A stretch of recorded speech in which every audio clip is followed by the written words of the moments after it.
할렐루야. 오늘은 시편 135편 1절에서 21절 말씀을 가지고 여호와를 향한 찬송이라는 제목으로 하나님의 말씀을 증거하겠습니다.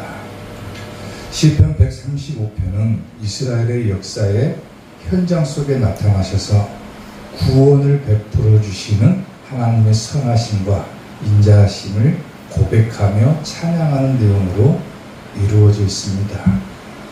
또한 오늘 본문 말씀을 보게 되면 하나님께서는 인간이 만든 우상과는 비교조차도 할 수 없는 자연과 또 역사의 주관자이심을 강조하고 있는데, 이러한 하나님을 향한 우리의 찬송은 과연 어떠해야 될 것인가, 이런 부분들을 상고하고자 합니다. 자, 여호와를 향한 찬송 첫 번째, 성전 뜰에 있는 자가 찬송하라 그랬습니다. 오늘 보면 2절 말씀을 보면은 여호와의 집, 우리 여호와의 성전, 곧 우리 하나님의 성전 뜰에 서 있는 너희여 그랬습니다. 다시 말하면 하나님을 향한 찬송은 성전 뜰에 있는 자는 하나님을 찬송해야 된다는 거죠. 여기서 뜰이라고 하는 것은 뭐냐면 집이라고 하는 뜻도 있고, 또 궁전이라고 하는 뜻도 있고, 또 성전이라고 하는 뜻도 가지고 있습니다. 그리고 성전 뜰에 서 있는 너희여 그런데, 여기서 서 있다라고 하는 말은 뭐냐면은 거주하다, 머무르고 있다, 혹은 고용됐다라고 하는 의미로 사용이 되는데, 다시 말하면 하나님께서 고용하신 하나님의 성전에 머무르고 있는 모든 자, 다시 말하면 성도들을 말하겠죠. 하나님의 성전 뜰에 서 있는 우리들, 다시 말하면 하나님의 성전에 거주하고 있는, 머무르고 있는 우리들, 다시 말하면 성도들은 하나님을 마땅히 찬송해야 된다라고 하는 겁니다. 시편 33편 1절을 보게 되면은 너희 의인들아 여호와를 즐거워해라. 찬송은 정직한 자들이 마땅히 할 바라 그랬죠. 우리가 하나님으로부터 부름을 받았고 하나님으로부터 선택받은 의인이라고 한다라면은 우리가 마땅히 하나님께 드려야 될 것은 하나님을 향한 찬송이라는 거죠. 실제적으로 찬송이라고 하는 것은 성전 뜰에 있는 모든 자들도 찬송해야 되지만, 하나님께서 온 우주 만물을 만드셨고 그 모든 우주 만물조차도 다 하나님을 찬송하라라고 성경은 기록을 하고 있습니다. 호흡이 있는 자마다 여호와를 뭐하겠습니까? 찬송하라고 그랬죠. 성전들에 머무르고 있는 우리들도 마땅히 하나님께 찬송을 드려야 됨에도 불구하고 찬송에 대해서 경시하는 경향이 많다는 겁니다. 얼마 전에 제가 공원에서 술에 취해서 잠든 취객을 발견한 적이 있습니다. 그래서 경찰에 신고하고 조치하는 일이 있었죠. 비가 온 다음이라 땅이 축축하고 또 공원에라 벌레도 많은데 술에 취해가지고 벤치에서 앉아있다가 떨어져가지고 바닥에 누운 채로 잠이 들어버렸더라고요. 만약에 누군가가 발견하지 못하고 아무런 조치도 취하지 않았더라면, 물론 큰일이 발생하지 않았다 할지라도 그 사람은 막 벌레에게 물어뜯겨가지고 아마 온몸이 다 난리가 났을 것입니다. 근데 제가 보고 경찰에 신고하고 조치를 취했기 때문에 그 사람을 무사히 집으로 돌려보냈던 것입니다. 마찬가지로 우리가 어떤 사건이나 어떤 일들이 우리 앞에 발생했을 때 내가 그냥 참여하지 않고 수수방관만 하는 사람들을 갖다가 뭐라고 하냐면 우리는 흔히들 구경꾼이다라고 부릅니다. 구경만 하는 사람이라고. 구경꾼이라고 하는 사람들은 남들이 뭐 하든지 간에 관심이 없기 때문에 그냥 쳐다만 보는 것일 뿐이지 거기에 참여하고 싶은 마음도, 또 참여할 용기도, 또 관심도, 간절함도 없는 것이 바로 구경꾼입니다. 우리가 성경의 역사를 보게 되면 노아가 120년 동안이나 산을 오르락 내리락 하면서 하나님께서 명령하신 방주를 지을 때도 노아는 열심히 하나님의 명령에 따라서 산을 오르락 내리락 하면서 하나님께서 말씀하신 방주를 짓는데, 그 주변에 있던 사람들은 뭐랍니까? 구경만 한 거예요. 구경만. 오히려 노아를 비난했죠. 비난. 결국 그들은 다 죽고 노아와 그의 가족들만 살아남았던 역사를 우리는 알고 있잖아요. 마찬가지로 우리가 하나님의 성전에 머무르고 있는 자라면은 절대로 하나님을 향해서 찬송할 때만큼은 구경꾼 신앙이 되어서는 안 된다고 하는 겁니다. 적극적으로 참여해야 되고, 찬송이라고 하는 것은 하나님의 성전들에 머무르고 있는 사람이라면은 마땅히 해야 될 일임을 우리가 자각해야 되고, 그리고 또한 우리가 하나님을 마땅히 찬양해야 될 본분이 있음을 깨달아야 된다는 거예요. 사랑하는 성도 여러분, 우리는 하나님께서 부르신 성도라고 하는 존재입니다. 그리고 우리가 마땅히 해야 될 것은 뭐냐면, 하나님의 성전에 머무르고 있는, 즉 교회에서 머무르고 있는 자라면은 마땅히 해야 될 일임을 기억하시고, 절대로 구경꾼처럼 그냥 쳐다만 볼 것이 아니라 같이 참여하고 같이 동참해서 하나님을 향한 찬송이 풍성하게 이루어질 수 있기를 주님의 이름으로 축원합니다. 여호와를 향한 찬송 두 번째, 특별한 소유로 택하심을 찬송하라 그랬습니다. 오늘 보면 4절 말씀을 보면은 여호와께서 자기를 위하여 야곱 곧 이스라엘을 자기의 특별한 소유로 택하셨음이로다 그랬어요. 우리가 하나님을 향한 찬송은 어떤 찬송이 되어야 되냐면, 하나님께서 나를 뭐 하셨다?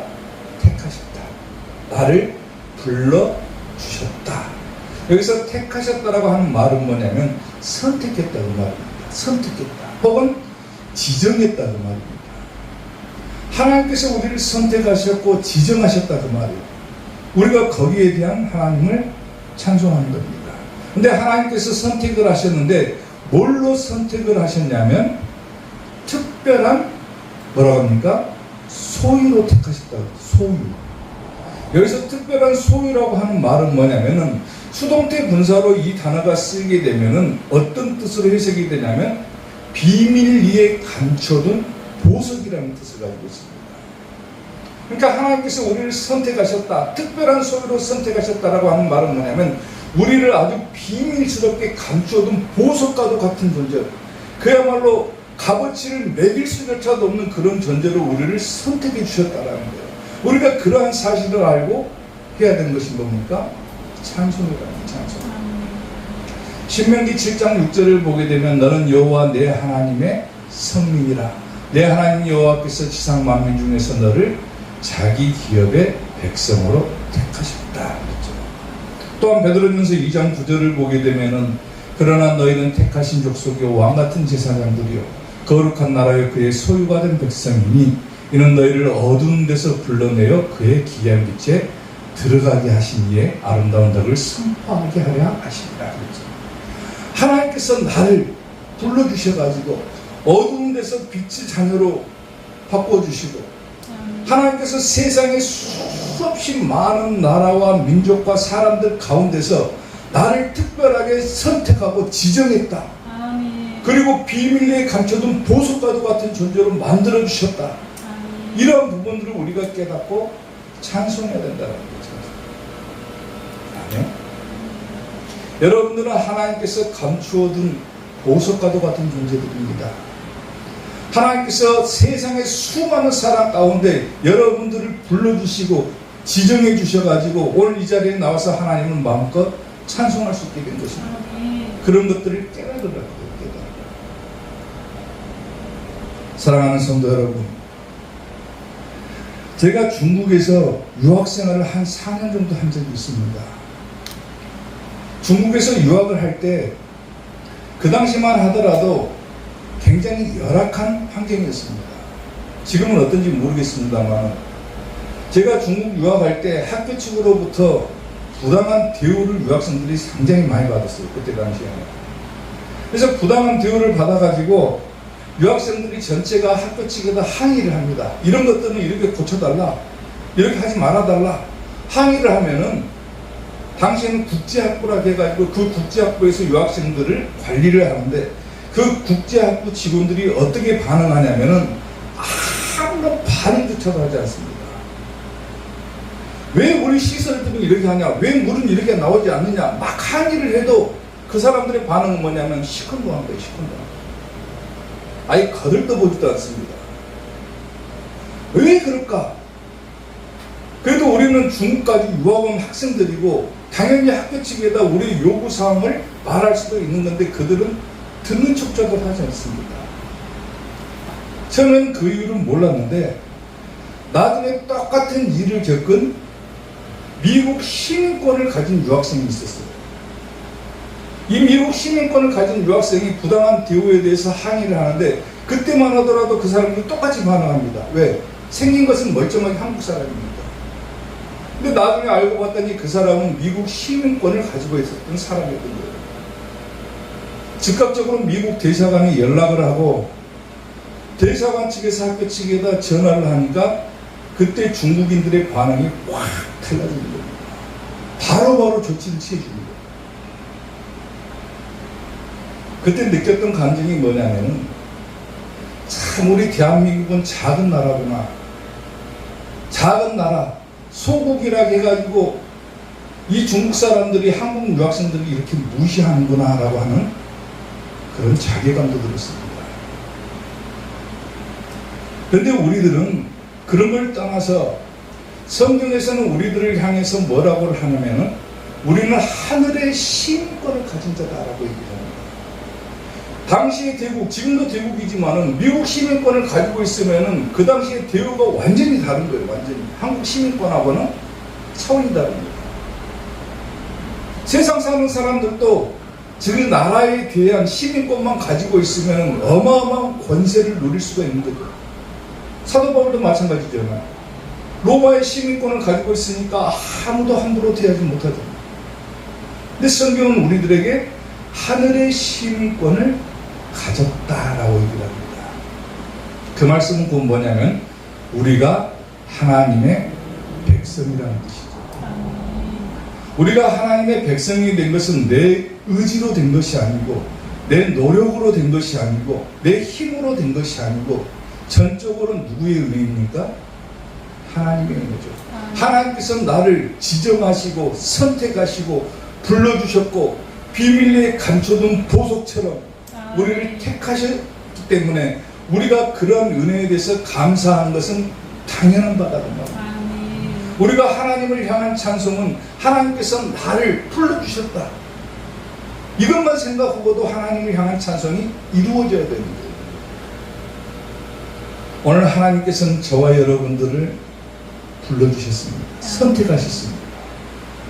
그냥 선택한 것도 아니고 하나님 나라의 백성으로 삼아주셨습니다. 그리고 비밀리에 감춰둔 보석처럼 우리를 존귀하게 여겨주십니다. 그러한 하나님을 향한 찬송은 우리가 마땅히 해야 될 일임을 기억하시고 하나님을 항상 찬송하는 성도들이 될 수 있기를 주님의 이름으로 축원합니다. 여호와를 향한 찬송 마지막 세 번째, 시온에서 찬송하라 그랬습니다. 오늘 보면 21절 말씀을 보면은 예루살렘에 계시는 여호와는 시온에서 찬송을 받으실지어다 그랬습니다. 시온에서 하나님이 찬송을 받는다라고 표현이 되어 있죠. 시온에서 찬송을 받으실지어다 라고 되어 있는데 이 말씀을 직역을 하면은 시온으로부터 여호와를 송축해라 혹은 시온에서 여호와를 찬양해라 그런 의미로 해석이 됩니다. 그러니까 하나님을 향한 찬송은 어디에서 이루어져야 된다? 시온에서 이루어져야 된다는 거죠. 시온. 근데 시온이라고 하는 것이 어떤 것입니까? 당시에는 이스라엘 백성들이 하나님께 예배를 드렸던 장소가 시온입니다. 그리고 하나님의 백성들이 하나님과 만나는 장소가 시온인 것이고 하나님의 백성들과 함께 하나님께서 거주하시는 장소가 어디냐면 시온이라고 하는 거예요. 그곳이 어디입니까? 교회죠. 그러니까 하나님을 향한 찬송은 어디서 해라? 교회에서 찬송하라는 거예요. 교회에서. 시편 132편 13절을 보면은 여호와께서 어디를 택하셨다 합니까? 시온을 택하시고 자기 거처로 삼고자 이르시기를 이는 내가 영원히 쉴 곳이라 내가 여기 거주한다 그랬죠. 하나님께서 거주하시는 곳이 어디입니까? 시온, 즉 지금으로 하면 교회라고 하는 거죠. 그러니까 하나님께서는 이 교회 안에서 찬송받기를 기뻐하신다 그 말이에요. 기뻐하신다. 또한 시편 134편 3절을 보면은 천지를 지으신 여호와께서 어디서 복을 주신다고 합니까? 시온에서 내게 복을 주신다고 했어요. 하나님께서는 교회에서 찬송 받으시기를 원하시고 또 이 교회를 통해서 하나님께서는 우리에게 복을 주시기를 원하신다는 말이에요. 그러니까 우리가 어디서 하나님을 향한 찬송이 이루어져야 됩니까? 교회에서 이루어져야 됩니다. 교회에서 찬송하래요. 하나님께서 우리를 지으신 목적, 그게 뭡니까? 하나님께서 우리를 지으신 목적은 우리로 하여금 하나님을 찬송하게 하기 위해서 우리를 지으셨다라고 성경은 밝히고 있죠.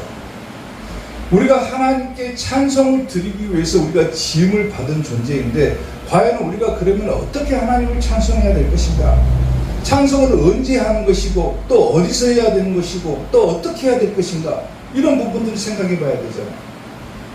우리가 하나님을 향한 찬송은 언제 이루어져야 됩니까?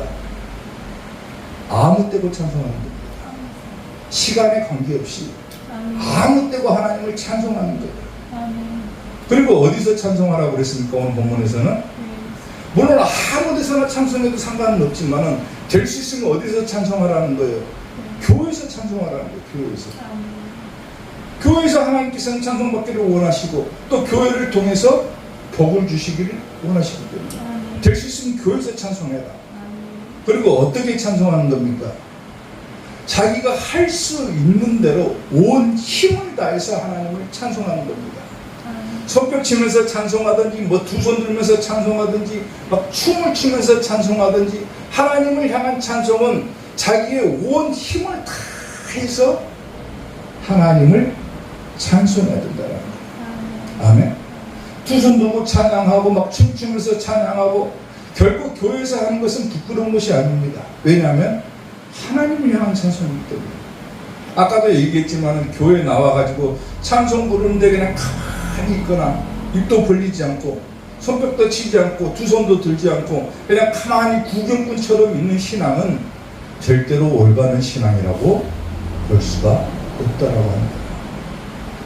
하나님을 향한 찬송, 온 힘을 다해서 찬송을 드릴 때 될 수 있으면 교회에서 찬송하고 그리고 아무 때고 하나님을 찬송할 때 하나님께서는 그 찬송을 기뻐 받으신 줄로 믿으시기를 주님의 이름으로 축원합니다. 예수 안에 있는 우리 한량없이 즐겁고 주 성령의 위로함이 마음속에 차도다. 전국 음악 소리 같은 은혜로운 그 말씀 끊임없이 듣는 우리 어찌 찬양 안 할까. 아멘. 사랑하는 성도 여러분, 찬송은 모든 성도가 해야 될 마땅한 의무입니다. 그리고 그 가운데서 세상의 수많은 사람 가운데 특별히 나를 보석처럼 진귀하게 여겨주시고 나를 선택하셨음에 감사하시고 하나님을 찬송해야 될 것입니다. 그리고 교회 안에서만큼은 온 힘을 다해 하나님을 찬송함으로 하나님께서 기뻐 받는 여러분들이 될 수 있기를 주님의 이름으로 축원합니다. 기도하겠습니다.